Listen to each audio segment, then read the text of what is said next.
Oh, it's almost the end of another year. And President Trump just held his last cabinet meeting of 2025, the ninth in total since January this year alone. It was long, it was outrageously transparent, and if you didn't catch all 3 hours of it, I've got a recap for you and your basics. In one of the most watched cabinet meetings yet, the top brass of Team Trump touted wins, shared plans, and mulled more terrorist boat strikes. These meetings are long but never dull. One by one, members of the administration's cabinet, heads of all agencies from every sector of the federal government, talked tariffs, defense, ag, education, housing, and more. A major focus was Secretary of War Pete Hegseth explaining the double tap strike on an alleged Venezuelan drug boat.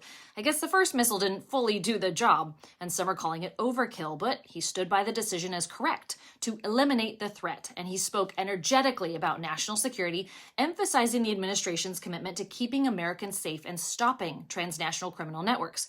On a lighter note, it was announced that Michael and Susan Dell are giving $6 billion to fund Trump accounts, which will be a savings program for kids 10 and under.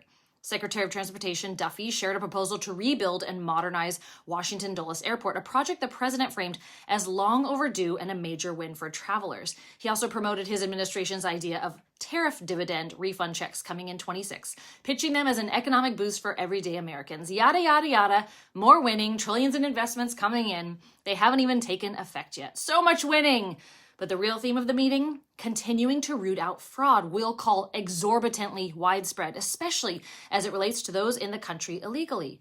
HUD is booting illegals from housing benefits. AG under Brooke Rollins will halt federal funding to states that don't provide SNAP recipient data. Noem says expand those travel bans on top of what's been revealed in Weird and Wiggly Waltz's Minnesota to the tune of $1 billion of fraud happening right under his twitchy little nose. Ah, yes, and that data dump yesterday that oh so nonchalantly let us know that 4 million non-citizens were on Social Security bennies under the Biden admin.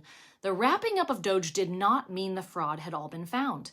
There is much to do still, and this team's just warming up. They'll go after all of it, vetting, verifying, checking lists twice, and setting up 2026 to be our most prosperous yet.